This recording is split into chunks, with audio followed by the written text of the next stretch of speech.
what qualities about you brought you to the point where producers reach out to you as, the one of the go-to people for documentary commentary? It's funny, my opening event to promote Rappers Deluxe a few weeks back was at the Broad Museum here in LA with Chuck D from Public Enemy. And Chuck calls me Mr. Goto. He's like, "You're Mr. Goto." I'm like, I like that. That's cool. I'm the dude, you go to. End of the game, you need somebody to hit a big shot. I'm the dude you go to. So you coming off the bench, maybe? No, I wouldn't say I'm coming off the bench. I'm saying, if you remember Robert Horry, right? Big Shot Bob. Like, when you talk about great basketball players, a lot of times people don't realize how many titles Robert Horry won. 7. Right? And he did it on several different teams, and he was known, for hitting big shots. That's what I do, I mean, I thought about when I came to USC, all this, culture, and I understood what was going on, like music and film and sports and all these areas. And I remember when I saw Do the Right Thing, this is when I was still in grad school, and I'm sitting there in a theater in Chicago watching Do the Right Thing.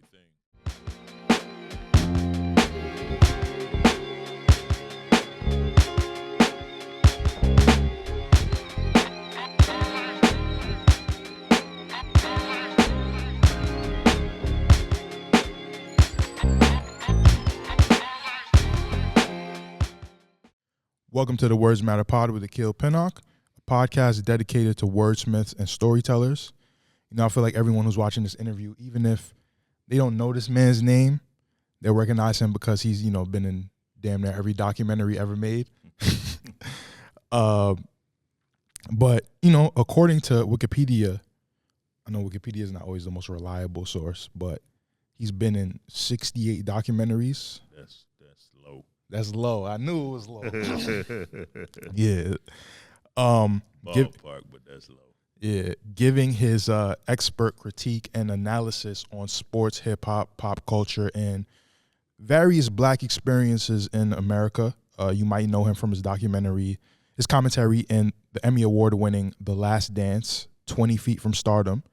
We Need to Talk About Cosby and Vic, just to name a few. He co-wrote and produced 1999's coming-of-age film, The Wood, starring Omar Epps, Richard T. Jones, and Taye Diggs. He's been a professor at the University of Southern California's Division of Cinema and Media Studies for 32 years and counting, and he's currently the Catherine and Frank Price Chair for Study of Race and Pop Culture. His research areas include African-American cinema, New Hollywood, hip-hop culture, cultural politics, and sports media. He's written over 100 articles, essays, reviews, as well as 9 books, including 2008's African Americans and Popular Culture, volumes 1 through 3. And most recently, and the reason why we're here today, is to speak about Rappers Deluxe, How Hip-Hop Made the World, published by Fade On. Without further ado, Words Matter Pod would like to give a warm welcome to the notorious PhD, Dr. Todd Boyd. Thank you. Thank you for having me. Thank you for sitting down with me, man. Yes, sir. I appreciate that, And I was telling Ryan off camera, I'm trying to compete with you a little because, I said you be putting that shit on, man. Thank you. Yeah, so I'm looking in my closet doing a lot of self-reflection, trying to figure out like how I'm gonna approach this. But how are you? I'm good, man. I'm good. Very good. Thank you. So who are you? Wow. Who am I? I guess that depends. I can be many different characters, depending on the film, depending on the play, depending on the circumstances. Hard to answer that one. Yeah, I get it. Not a question that people ask you often.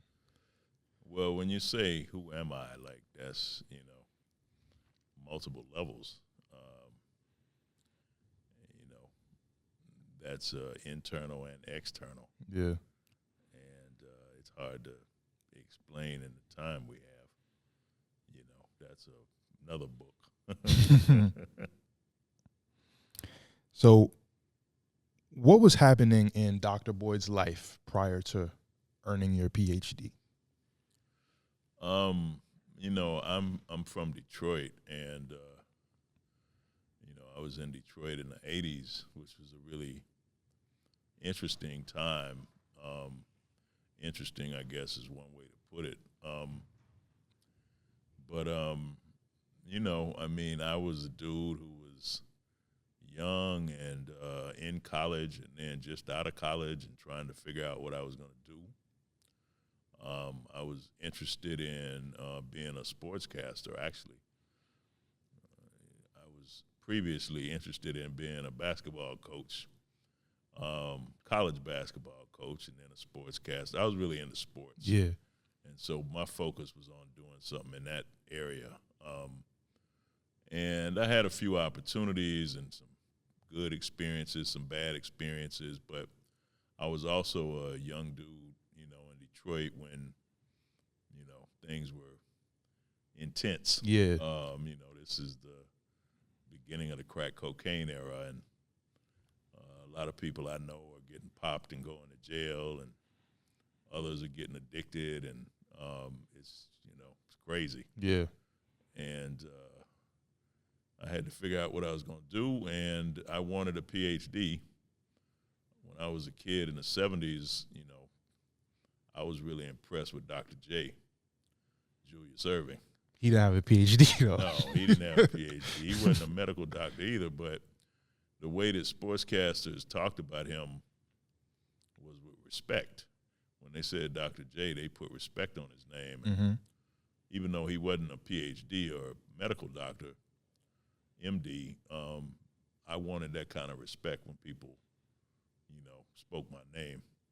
And because I couldn't hoop like Julius Erving, I decided to go to graduate school to try and accomplish that. So I'm in Detroit and, got an opportunity to go to graduate school at the University of Iowa, and Detroit was crazy at that moment. And the block was hot, as they say. And so, I went to grad school and did my thing. What media were you consuming, growing up during that time? I was always into, music for sure. From, old school R&B, soul music, early hip-hop. But I was also into movies. Yeah. Watched a lot of film, I mentioned sports, the culture, really. I've always been interested in multiple things, politics. When I was a kid, again, my father was really into music, and he's really, really into movies. And a lot of times when I was with my dad, he would go see movies, and this is a great era in the 70s. So, I'm watching Godfather Part 2 and The Exorcist and watching Superfly, French Connection. I saw all those classics with my dad because he was really into it, James Bond movies. Yeah. And so I was always interested in, like, just culture, especially music, increasingly film, magazines, newspapers. I was really into photos. A lot of this is in the book. I've been telling people as I've been making the media rounds, promoting the book, I started writing the book really when I was 9 years old. I was writing it before I knew I was writing it, And it's because I was absorbing all this culture. I don't know if people appreciate this so much now, but at the time, magazine photographs were huge. Magazines were big, and they had these great photographers, and I remember all that. And album covers, movie posters, you go watch a movie back then, and you'd get this whole display at the theater, lobby cards, and, coming attractions, and I just absorbed all that. So I was consuming a lot of media, a lot of culture, a lot of music, film, just, overall culture. And that, became really the basis for everything I ended up doing professionally. Yeah. Funny enough, you said that Dr. J kind of inspired you to get a PhD. But, That's crazy, but Yeah. I didn't know any real PhDs. Yeah. You know, I mean, I knew that if you were a PhD, people might call you doctor, but I knew who Dr. J was. Yeah. And that just kind of speaks to, you know, how I was growing up. If I had known real PhDs, it might have been different, but I didn't. So that was the doctor I knew. Like, damn, I'm gonna be a doctor, but I can't play basketball. Right, like, right. nah, I could but be a real doctor. Yeah. You know, they call him Dr. J. You know, much love. I can be the real thing. But that was the inspiration, though. yeah. I mean, but when you say that, right, was that like a dream you expressed to your parents, and you know, would they ask like, you know, what do you want to get a PhD in? I didn't express it to my parents because my parents were old school. Yeah. And, you know, you had to be real concrete, whatever you expressed to them. You know, I think I just liked the fact that when people talked about Dr. J, they put respect on his name. And in the 70s, you didn't see a lot of black men on television who people spoke about in respectful tones. Yeah. So there was something different about the way people talked about Dr. J than everybody else.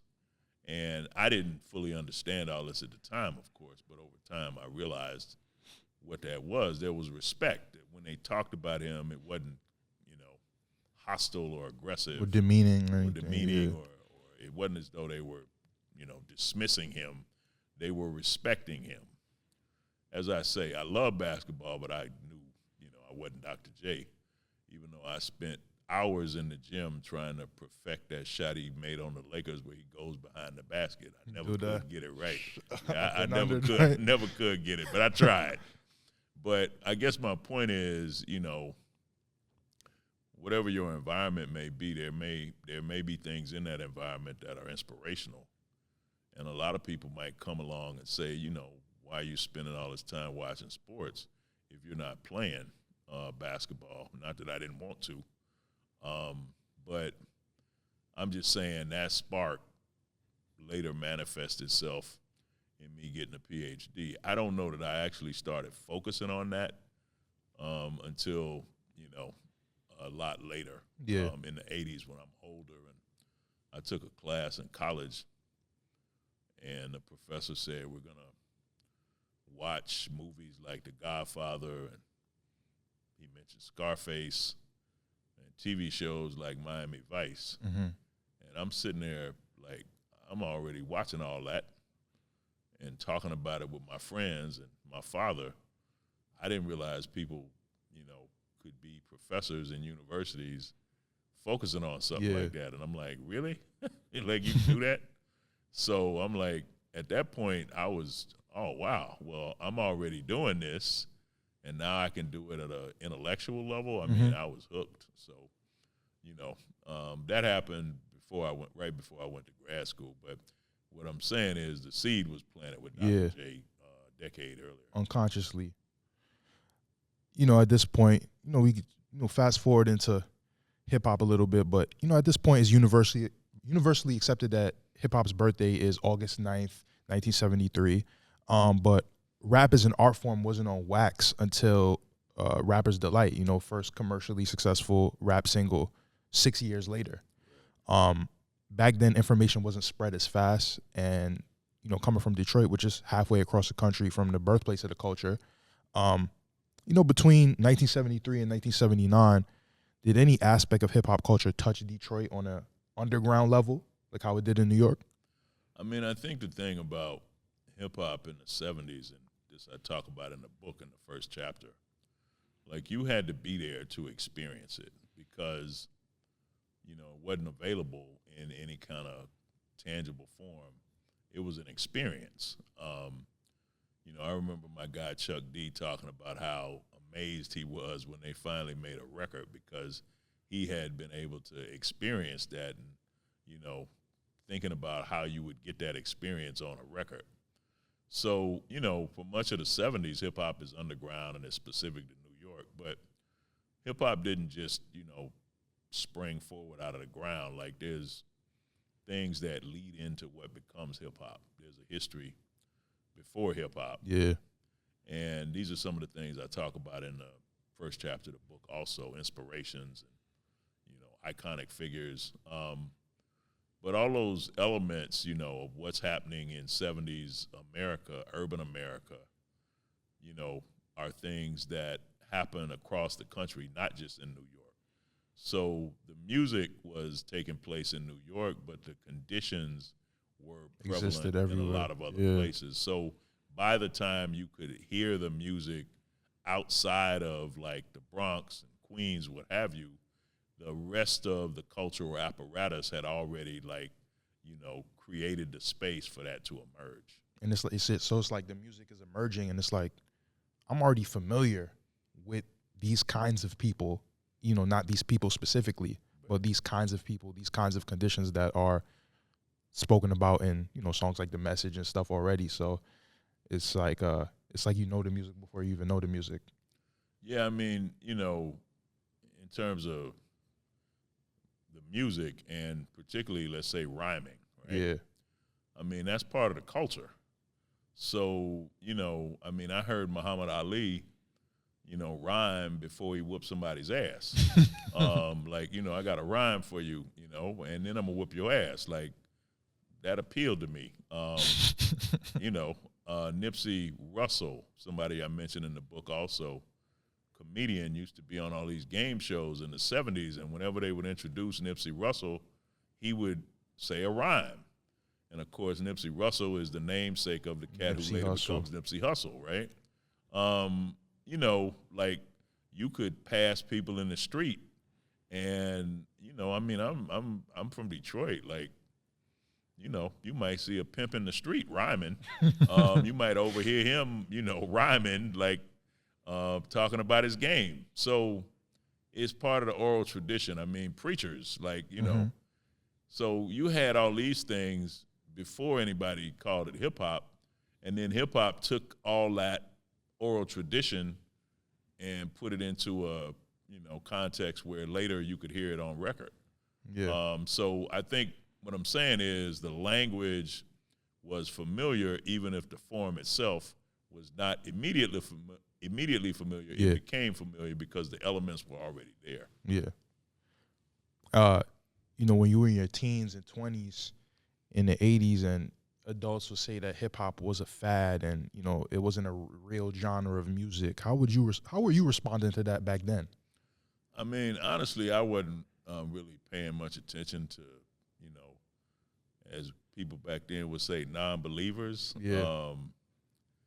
I liked the music, and I really wasn't so concerned that other people didn't like it because I assumed they just weren't hip. They didn't get it.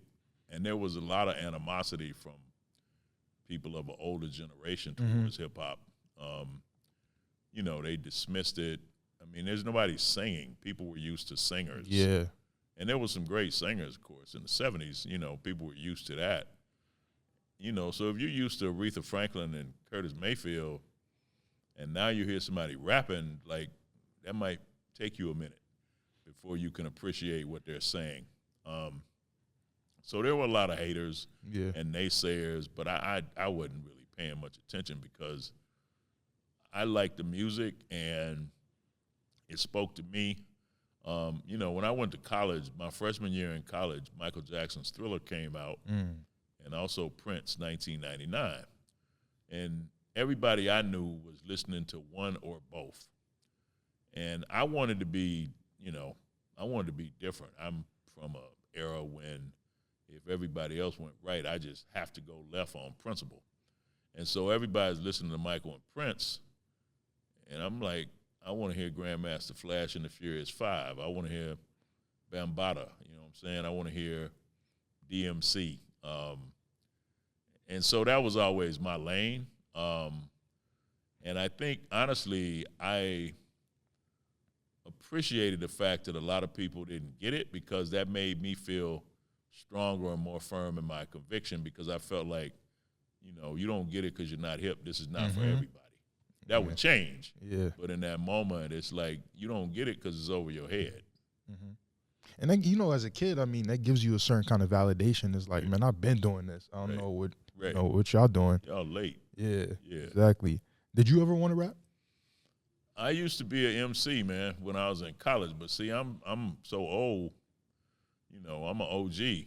When I was doing my thing, MC's jobs were to hype the crowd.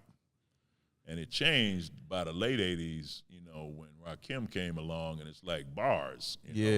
Sort of poetic piece was added to lyricism. Like, you got to be a poet with it. Mm-hmm. My era, it was about hyping the crowd. So I talk about this in the book also. I mean, I was, for a minute, I was doing my thing on the mic. And, I'm a, talkative oral cat anyway, always have been. So you put a mic in my hand, I was right at home. Yeah. The difference is a few years later, they raised the stakes, and I never stepped up to that level. This is about the time I'm getting ready to go to grad school. So I never learned to do it like Rakim was doing it. Yeah. But from that era before, I was doing my thing. So I came out of the culture. It's just that the era that I came out of, things were a little different than it would be by the time you got to the late 80s. And also, when I was coming up, I didn't know anybody who thought about hip-hop as a job. Yeah. Like, this is something you can do to, like, eat. Like, you can make a living doing it. I didn't know anybody who thought like that. Everybody just looked at it like it was a hobby. Yeah, you dig the music or whatever, but, a few years, I guess what I'm getting at is a few years later, in a short period of time, things changed. And then it's like, oh, you can be a rapper. When I was in college, I don't know that people necessarily thought about what it meant to be a rapper. Mm-hmm. That was your identity. That was your, employment. That was your gig. Yeah. So I'm a little before that, and it changed. And by the time it changed, I was, working on a PhD, so I was on a different tip by that point. Yeah. Yeah, nowadays, so many people rap and are in college, and you got rappers. J. Cole got a degree. Right. And he was a rapper, so. But if you listen to, I'm DMC in the place to be. I went to St. John's University. Yeah. And since kindergarten, I acquired the knowledge, and after 12th grade, I went straight to college. That's, early hip-hop. And then people stopped talking about college until Kanye came along, college dropout. But, that was a common rhyme, and I'll never forget that, because after that,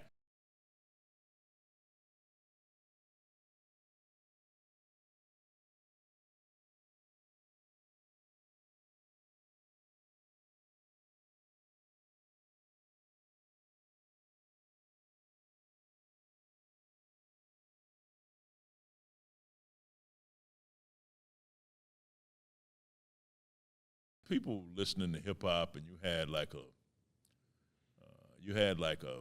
what I call burgeoning scene. Mm-hmm. Honestly, I think most of that took off after I left to go to grad school, because, as I'm saying, so much happened in a short period of time. So I started graduate school in 1988, and by the time I was finished in 1991, it was a whole different world in terms of hip hop. But there was always hip hop heads and spots to go, and Detroit was also at the time real big into house music. Yeah. And I wasn't really dealing with no house music, because I was you wasn't dancing. Nah, that ain't my bag. But me and my friend, we would go to those spots because like the spots that played their house music would always have a large number of women, and a lot of those spots didn't serve alcohol, so they could stay open later. Yeah. And we would go and, parking lot. We post up in the parking lot, wait for the let out, and you know what I'm saying? So, but we never liked the music. Yeah. It was just, this is the place to go, because, it is what it is. Yeah. But in terms of hip-hop, I think there were things happening, but like by the time I left, and then, I remember this cat, Awesome Dre, and the Hardcore Committee. That's for some old Detroit hip-hop heads. And dude had a video live at the Latin Quarter, and I'm like, whoa, like I was in graduate school when I saw this video, and I'm like, this is some local, music, and now it's a video for it that you could watch on Yo MTV Raps. Was crazy to me. So a lot changed in a short period of time. Man, Yeah, there's always a debate, I guess, with people whether a house started in Detroit or Chicago. Um, I don't know. What do you think? I mean, I'm not a House house music historian? Yeah. historian, so I don't want to speak out of turn. But I'm gonna rep Detroit just because that's where I'm from. Much love to Chicago. I like giving people in Chicago a hard time. But I've been in LA so long, and when you get to LA, Detroit, and Chicago, we're like cousins. Yeah.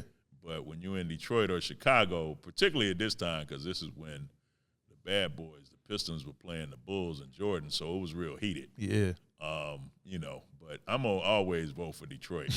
But I've heard those debates, and I know people who are very invested in them. I can't speak because I never really got that deep into that music, but I know of those debates. Yeah. No, I get it. I feel you. Hip hop classes are taught in institutions of higher education, and you talk about how in the '80s you realized that you could make a living as a hip hop intellect, right? Lupe Fiasco teaches at MIT. Ninth Wonder is a professor at Duke. D1, the Christian rapper, teaches at Tufts University. As a fan of hip hop, did you think 40 years ago that this very niche cultural phenomenon would be something that people, including yourself, would someone with a PhD would bring to academia? I mean, I got to USC in 1992. Right after, literally in the shadow of the Rodney King riots. And so I taught my first class here at USC in the fall of 1992, and I was dealing with hip hop from jump. Yeah. That was 1992. So, Year before I was born.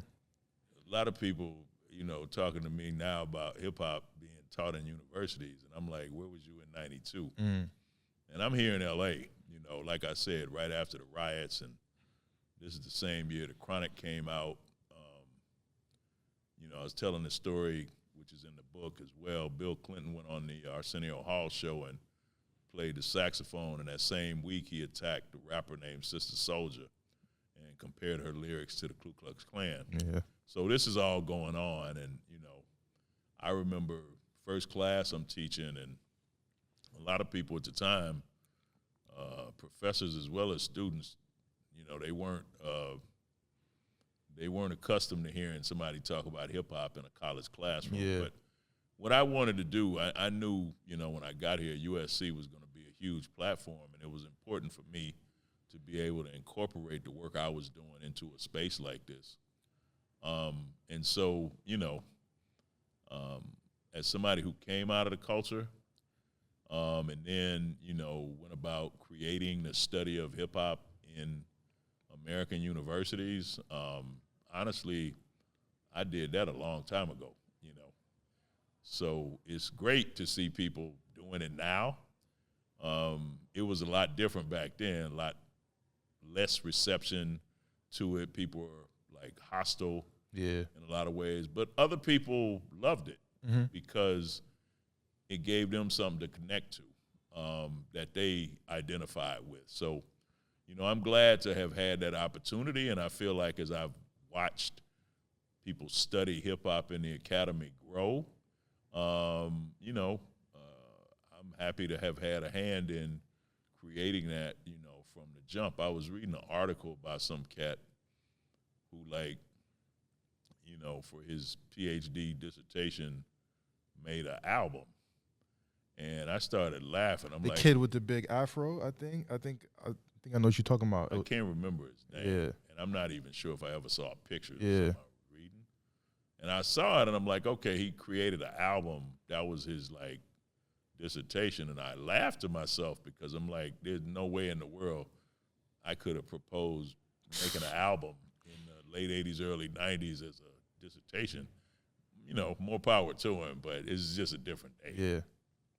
But, I mean, would you have done that, though, if you had the opportunity back then? I mean, if I had the opportunity to do something creative like that, it would have certainly been enticing. What I was trying to do was get the knowledge that came with, having a PhD and take all that formality and then create something new out of it. So I was invested in what's the tradition, you know, what's the formal way of doing this? Let me do it. And then take it and create something new. So I was really like, you know, very much interested in how do you do this? I don't want to do anything special. I want to do it the way you do it. So I learned the fundamentals of the game. And then when I get a job as a professor, I can take my own abilities and creativity and come up with something new. But I was not trying to get away from it. Yeah. So honestly, I'm not hating, but it's like, you know, if you want to make a rap record, then you should go sign with a label. If you're trying to get a PhD, then I need you to show me that you can deal with the tradition, and then perhaps in the future, you know, bring a level of creativity to that. And if you want to make a record, by all means. So I'm older, and it's a different generation, but, you know, I needed to show people that I could do it in their world. And also, you know, it's like, I call it the fusion of the formal and the vernacular. It's like, take the formal, take the vernacular. Like, let me learn how to do this the right way, and I put right in quote marks. And then once I learn how to do it the right way, I can flip it. This is what jazz musicians like Miles Davis did. Like, they learned how to play the instrument the traditional way, and then they flipped it and brought their own creativity to it. So that's what I was trying to do. It's like, you know, doing things that you need to do in order to have a life where you can do the things that you want to do. Yes, exactly. I read an LA Times profile on you from 2003 by Bob Baker. I don't know if you remember this, but he briefly wrote about how polarizing you were in the academic world, and some professors at USC didn't even want to speak about you when asked.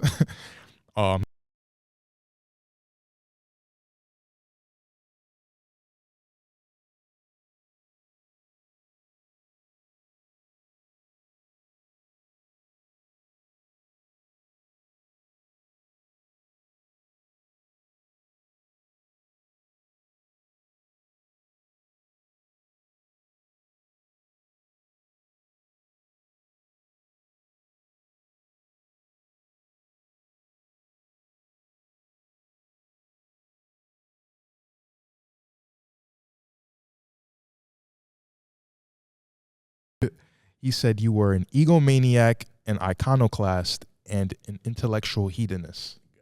Gotcha. That's an honor. Yeah, it's like, you know, based on what you do. Man, Bob Baker passed away, so he was a very nice man, and we spent a lot of time together for that feature. I don't know if Bob fully understood it at the time.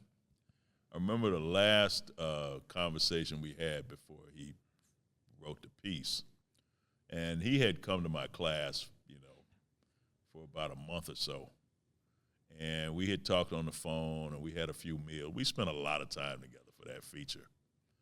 And I remember the last time we sat down, we met at this restaurant, Toscana, in Brentwood, that I used to go to all the time. One of my good friends introduced me to it.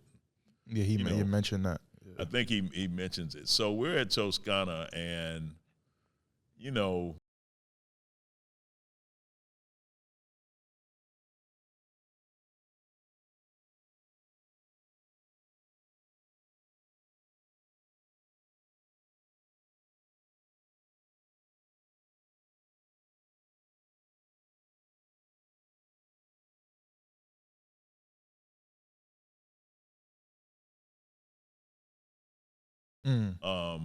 you know, I mean, it's like one of the things I've always done is a way to educate people. You know, I'm going to give you a persona. You're not dealing with me. Yeah. Necessarily. This is a character. Notorious PhD. The title actually came out of that article he wrote. That's where the title came from. Wow. This is a character. Like, you know, and I would come to class at the time. You know, this is when throwback jerseys were popular. And He said you were wearing wearing a throwback. A Orlando Magic jersey. I think I had on Tracy McGrady that day. 03, so probably, yeah. Yeah, I think it was McGrady. You know, so jerseys and in particular, and then throwback jerseys, like, you know, I mean, I don't know what I might have had on the next time he saw me, but I was repping. It was a look, you know, and I had on Jordans, and, you know, I had a scarf tied on my head like Pac tied in the front. This was all me playing a character. This is what the Notorious PhD is. Because when you deal with the public, you can't give your actual self to the public because people will devour you. They need a character. So what I did was I came up with a character. And I don't know if Bob ever fully understood that. Yeah. So I'm talking shit, and I'm, you know, being hyperbolic, and all of that's a performance, though. That's not who I am. Yeah. But it made for a great article, and, you know, a lot of people took my classes, and that's how I built a name and a reputation. As I say, they called me Notorious PhD. That was the title of the article, and it stuck. But that was a character. So I'm not an egomaniac. I don't think I am. That's not for you to judge. Intellectual hedonist. What was the other one? What was the third one? Iconoclast. Iconoclast. I had to look that up. That might actually apply. But it was all in the interest of being a character. And at the same time, you got to realize I was teaching 2 classes, one of which had 350 people. The other had 150 people. So I'm talking to 500 people, right? I'm not talking to 4 or 5 people. I'm talking to 500. And when you operate in a space like that, you know, fortunately, I've always had the ability that I could take all of this intellectual material and present it to people in a way that, you know, they can digest it. And it was through that character. But, you know, when you're speaking to that many people, you need something because, you know, if you look it up, I think you'll find, like, when they talk about people's biggest fears, a lot of people's biggest fear is the fear of public speaking. Mm-hmm. I'm speaking to 500 people a week, right? So, you know, and then more in the media, and if I go, you know, do lectures at places. So this was the character that I developed, which came to be known as Notorious PhD. And as I say, rest in peace, Bob was a good dude. I don't know if he ever fully understood that. Yeah, rest in peace to him, man, because it was a great article, and visually, just, you know, I kind of just had a just great visual of everything, you know, that he was describing at the time. But I mean, that makes a lot of sense that you were talking about just being a character at the time. Do you feel like you could be like more of yourself now? Well, I'm an OG. Yeah. You know, so when you get to be an OG, people tend to react differently towards you. And, you know, it's kind of like hip-hop. Like, you know, hip-hop's 50 years old. So what you're doing when you're 20 or 30 is different than what you're doing when you're 50. True. I mean, I think the difference is now, you know, the volume's a little bit lower. And, you know, I used all that to get me to a certain point, and I'm at a different place in my life now. I'm at a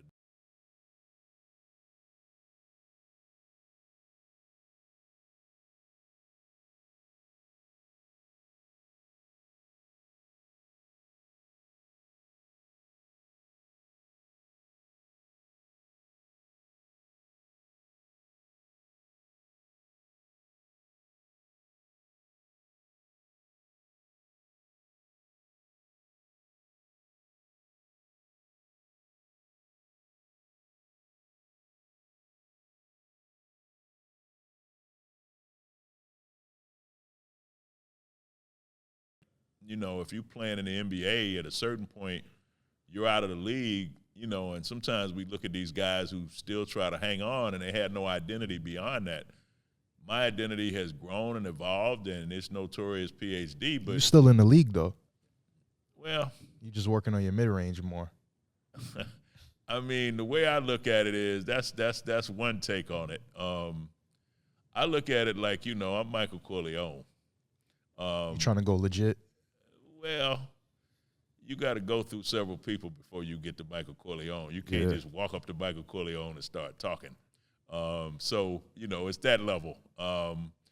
And when Michael's sitting in Cuba in Godfather 2 at the table and they're passing around the gold telephone, that's where I'm at. That guy right there is different than the young kid who went in the bathroom and got the gun gathered and the gun and killed came and killed Sollozzo and McCloskey. So I'm in Godfather 2 as opposed to the Godfather right now. That's how I feel.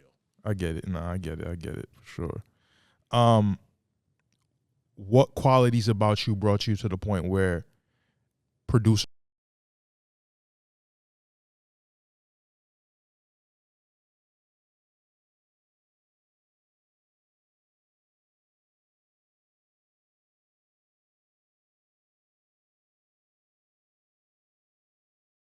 with Chuck D from Public Enemy.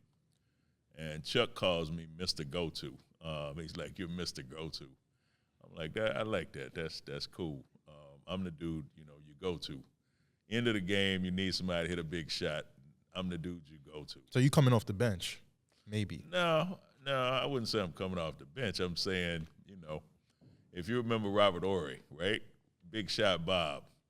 Like, when you talk about great basketball players, a lot of times people don't realize how many titles Robert Horry won. 7. Right? And he did it on several different teams, and he was known, for hitting big shots. That's what I do, I mean, I thought about when I came to USC, all this, culture, and I understood what was going on, like music and film and sports and all these areas. And I remember when I saw Do the Right Thing, this is when I was still in grad school, and I'm sitting there in a theater in Chicago watching Do the Right Thing, and I'm like, I'm going to have to be the person to explain this. Like, there's going to be a need for somebody to explain what's going on, and I'm that guy, right? So I wanted to build up a knowledge base and create information in such a ways that, people would need my knowledge. That's the go-to, right?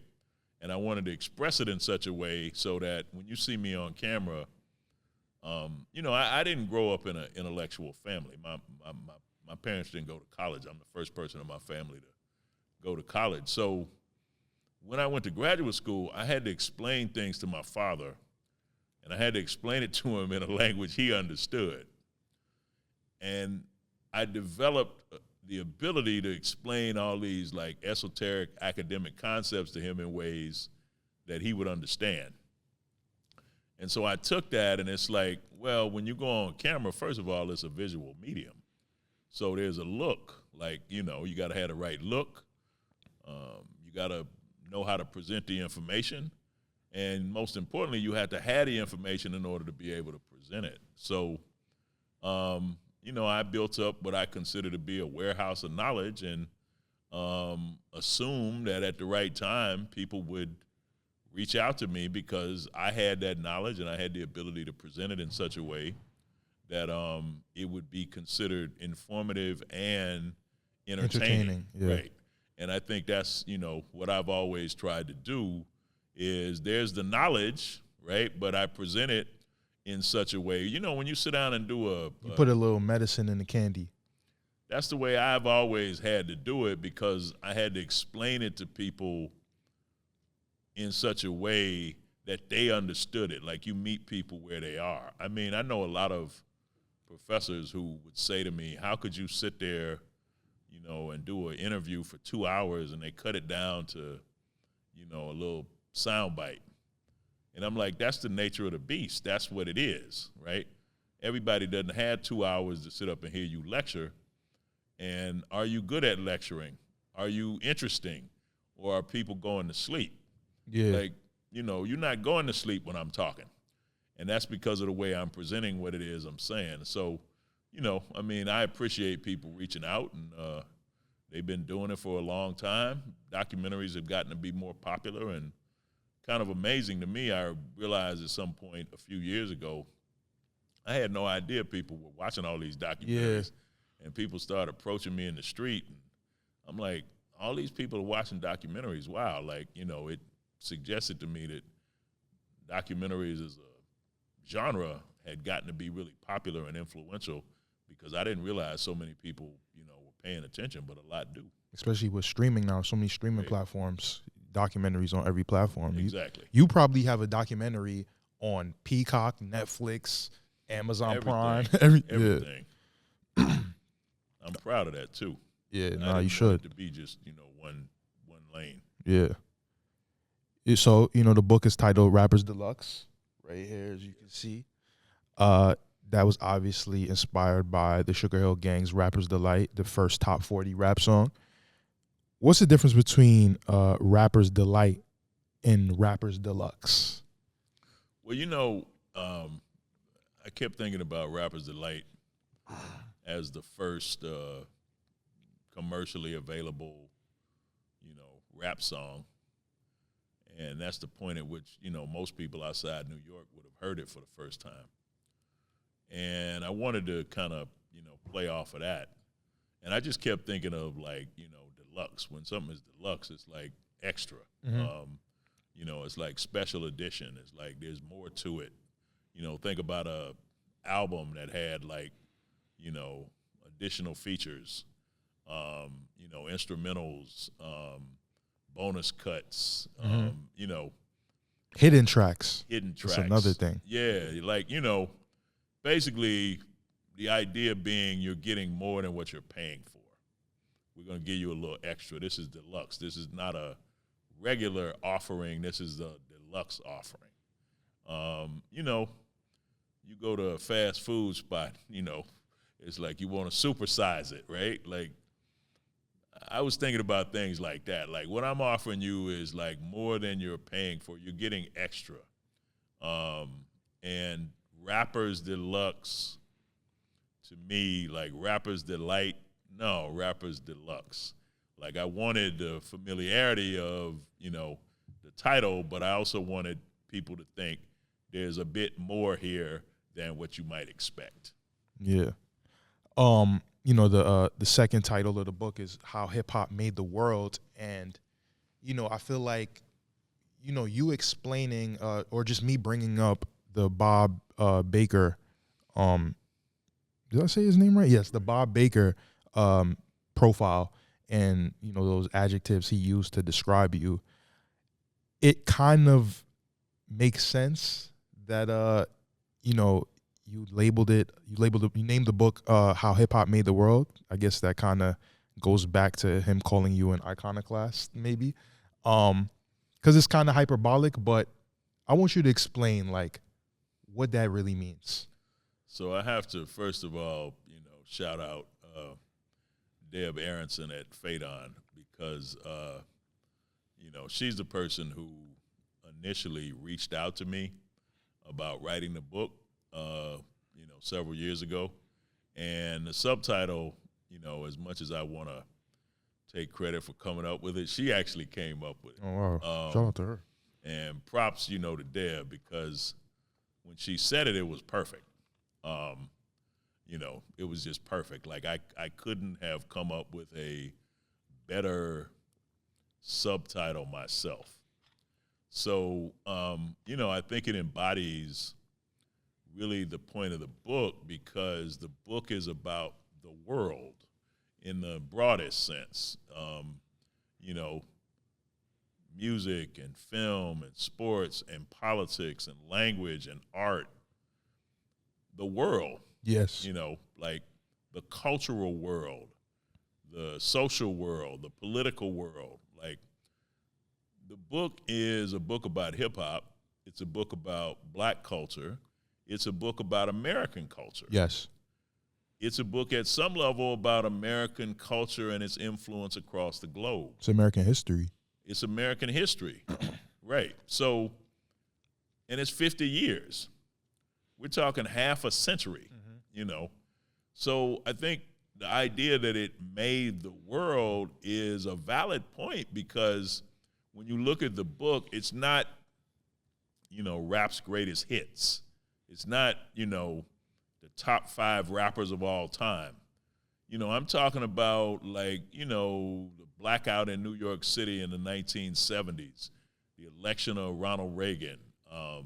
Sociological events. that most people would never associate with hip hop. Deb, who I mentioned, who came up, at Fight On, who came up with the subtitle, said to me, of all the books I've ever seen, I've never seen a hip hop book that included Angela Davis. I'm like, but that's what's distinct about it. Like, I'm talking about the Black Panthers and Angela Davis. Like, I'm talking about Miles Davis. These aren't necessarily people, Richard Pryor. You don't necessarily think about these names, Ali. Yeah. You think about hip hop, but they're part of the equation. They're part of the history that hip hop grew out of and the history that hip hop influenced. So to me, Making the World, like, the book has this kind of global ambition, global in a geographic sense, but also global in a cultural sense. Like, we're beyond where we started. We're so far beyond, where we started. And this you get when you get to the last chapter in the book, when I'm talking about Nas performing with the National Symphony Orchestra at the Kennedy Center. I think that was a great way to wrap it up. I mean, that's, who saw that coming? Yeah. Beyonce and Jay-Z in a Tiffany's commercial with a Basquiat painting. Kendrick Lamar winning a Pulitzer Prize. So, the point is, hip-hop made all these things because of its massive cultural influence. So I don't necessarily think the subtitle is as hyperbolic as it is attention-grabbing. Yeah. And I hope that people, when they read the book, if they do read the book, I hope they see, again, this is deluxe. This is more than you thought you were getting because hip-hop has had an influence. Hip-hop helped elect a president. That's major, right? Barack Obama is on the campaign trail brushing his shoulders off. Like, that's major. Jeezy, my president is black, my Lambo is blue. Like, this is the culture. And so I think the point is history, and it's history over a 50-year period in a way you have probably never seen it represented before. Yeah. Beautifully said.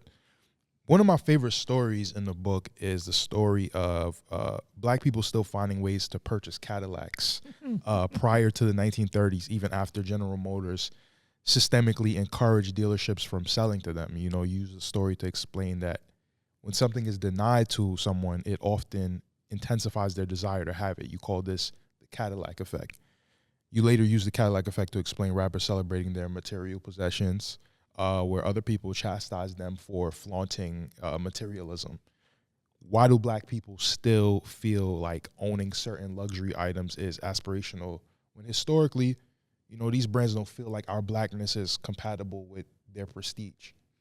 Good question. And I'm glad you brought that up because in all the conversations I've been having, that's something that was really meaningful to me, and nobody's brought it up. The Cadillac Effect, which is real. So my father told me a story. My father, born and raised in Detroit, and my father was born in 1926. So, he has since passed away. But my father, grew up in Detroit when most of his friends were people who had migrated to Detroit from down south. Yeah. So he had a different point of view. And he told me, like, if you wanted to buy a Cadillac, you would have to give somebody money under the table in order to get it. So you got to pay a little extra. You got to pay extra, break somebody off in order to get it. And so I had grown up hearing these stories, and then I learned about, like, Cadillac having this policy, unwritten, I guess, unofficial, but they didn't want their cars sold to black people because it was a prestigious brand, and they thought black people would, bring the brand down. And so the head of service for Cadillac, as he was kind of making his rounds through the various service centers, was surprised to find, he saw black people bringing their cars in for service. And he's like, how could this be? We don't sell, Cadillacs to black people. And he learned, I guess, that people were paying middlemen. They'd pay a white guy extra to go buy the car for them. And he went back and told General Motors, and he said, basically, black people want these cars so bad they're willing to pay extra to get them, and we're leaving all this money on the table. Mm-hmm. We could be selling to them directly, right? So when somebody says to you, and this is capitalism, Mm-hmm. right? You can buy practically anything. Everything's for sale. But no, you can't buy that. Now, it's one thing to say you can't afford it. It's another thing to say you can't buy it. You can't buy it. Yeah, You you don't have the money to buy something. That's one thing. You have the money, but I'm not going to sell it to you because I don't want you to have it, because I think you're going to bring the brand down. And, of course, I talk about what happened later, many years later, with, Jay-Z and Cristal, and basically Cristal saying, we wish they would take their business someplace else. And Jay-Z's response was, thank you would have been sufficient, right? Yeah.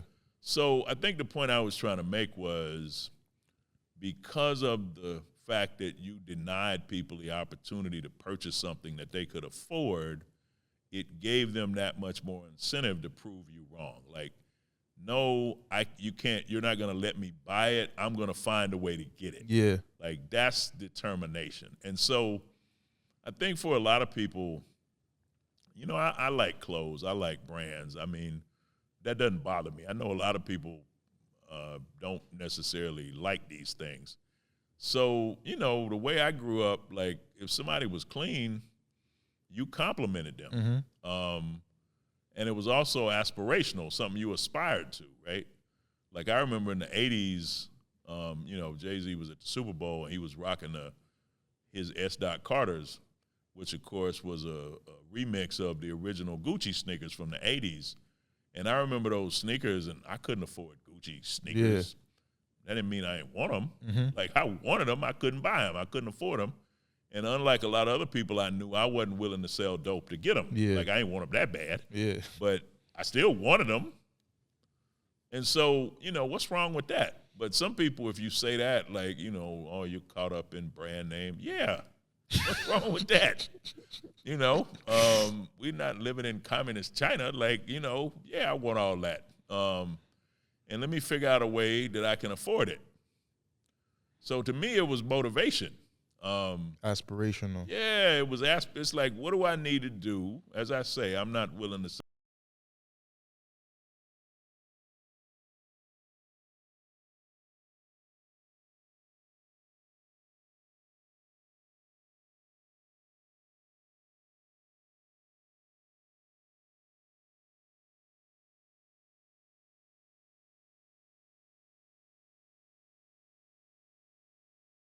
That might be the nicest thing they have. Yeah. So why should I deny that pleasure to them?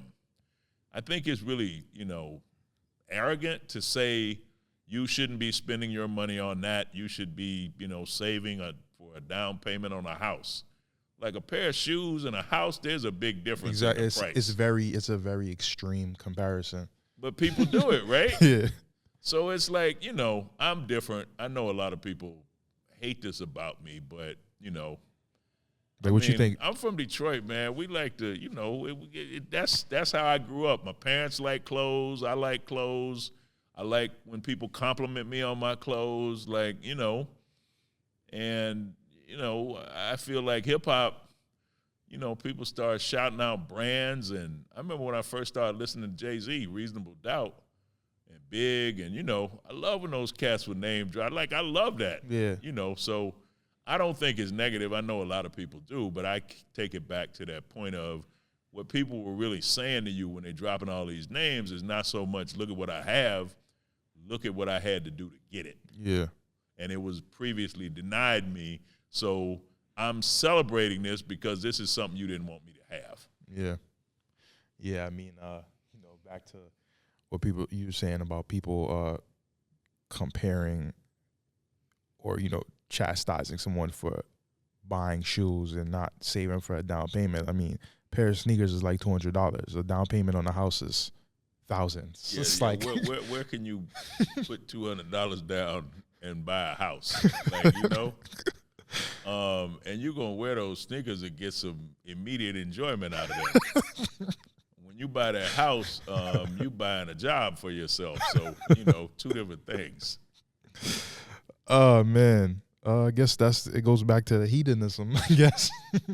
Yeah, I mean, people. I think some people overdo it. Yeah, like yeah. anything, and some people clearly are doing too much. But one of the great things about hip hop I appreciate now is dudes rapping about the artwork they have. Yeah.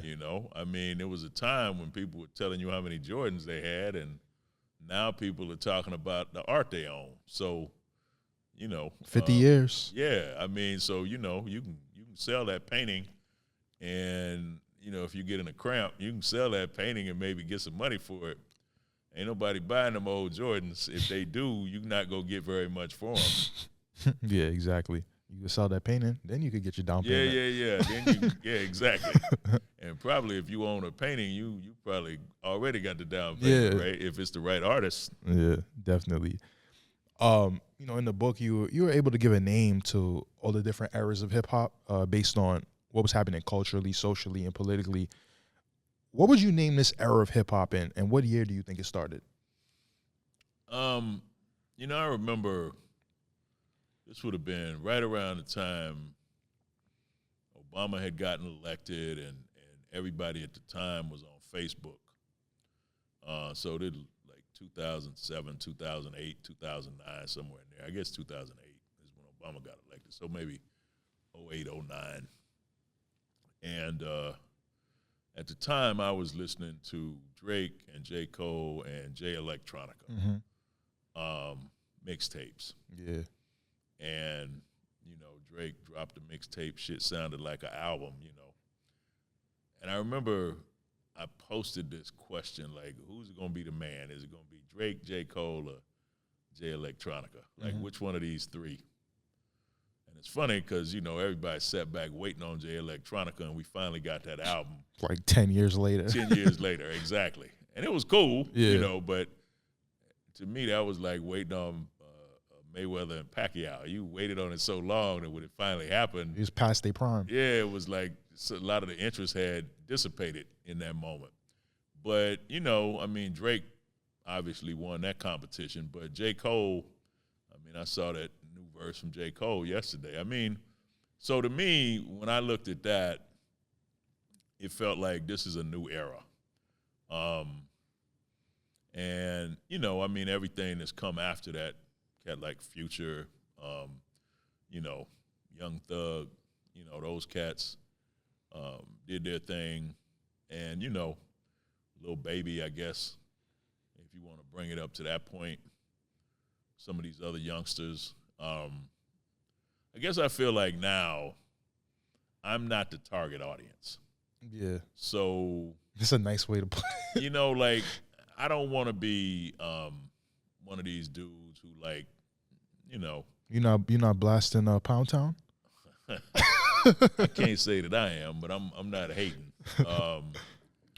I've been bumping the 21 Savage album. I like that. Yeah, it's pretty good. West Side Gun is a cat that I listen to, that I've become familiar with in the last 5-6 years, who I really like. I guess what I'm saying is, I look at it like this.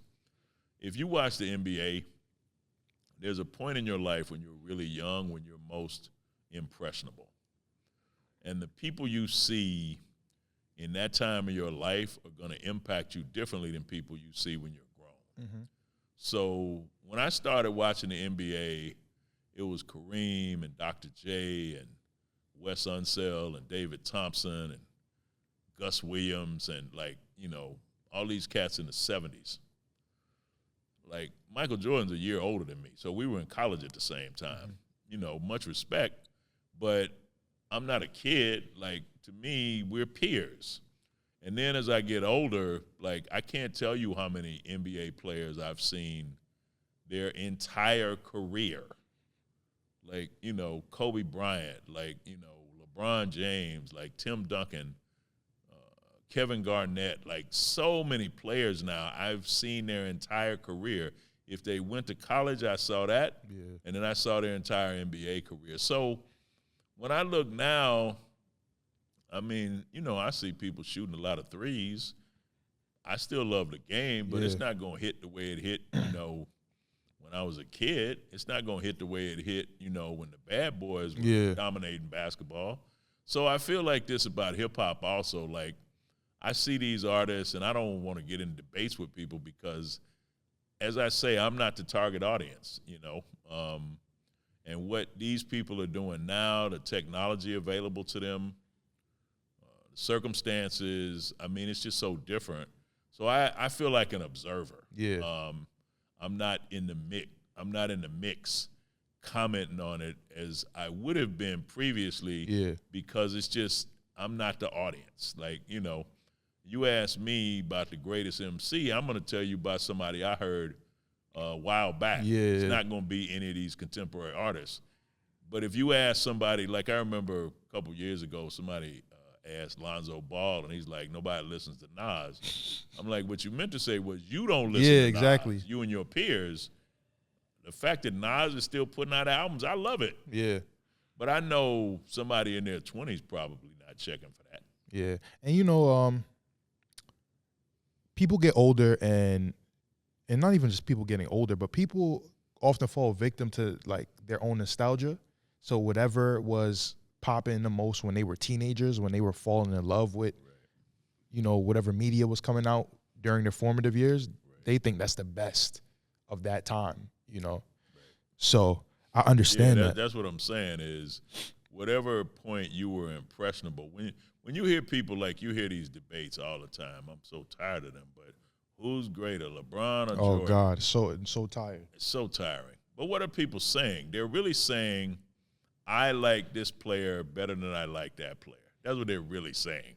So it's personal preference. And wherever you were, whatever that meant to you personally, that's what you're going to argue. Doesn't necessarily mean that's the best player. Mm-hmm. Yeah.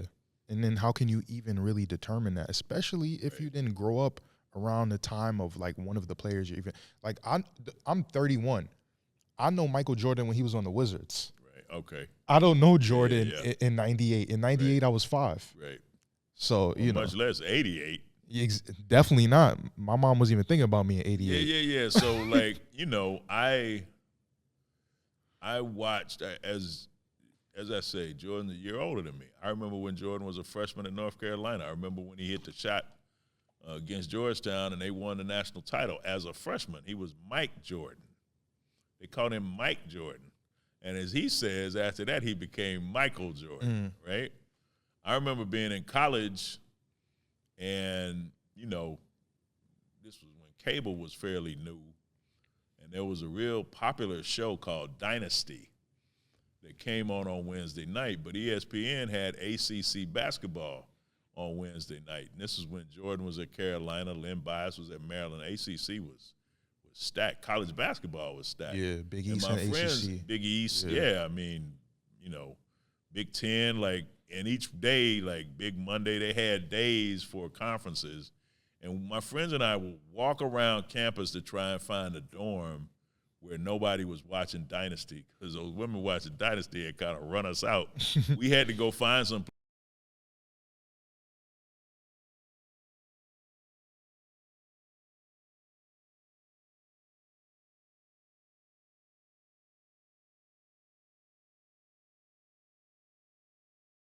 Yeah. So when I think about all that, it's like I look at these young cats now and I hear them, this person couldn't play in this era. First of all, you're comparing two different things. Yeah. And secondly, what they always leave out of these conversations is adaptability. Yeah. What makes a great player great is their adaptability. Can you adapt to the circumstances in front of you?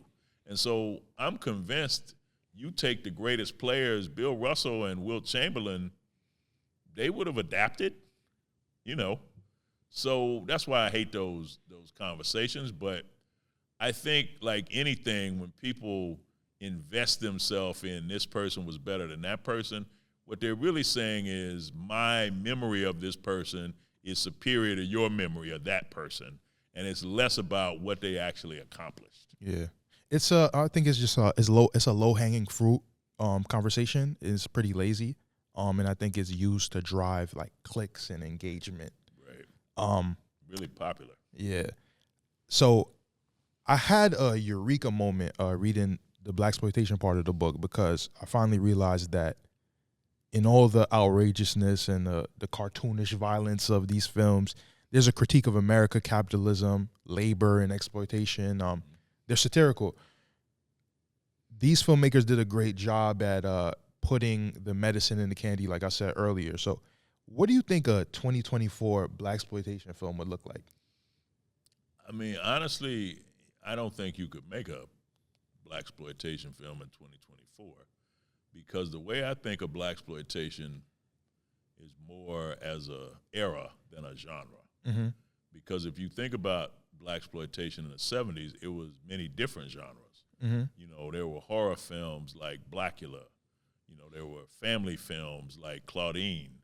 Then there were, you know, comedy sort of urban films like Dolomite, not to mention the Mac and Superfly and Shaft. Like, all these movies came out at the same period of time, had a similar economic model, et cetera. So I think of blaxploitation as an era. I don't think of it as a genre, a singular genre. You can't recapture it. No, because the conditions of the era produced those movies. So you're talking, you know, urban America in the 70s, black mayors being elected in various cities, coming to power, you know, white flight, you know, declining tax base, black power. You needed all those conditions in order to have blaxploitation, and those things don't exist anymore. So now what you could do is parody it, as several people have done, or imitate it, but I don't think you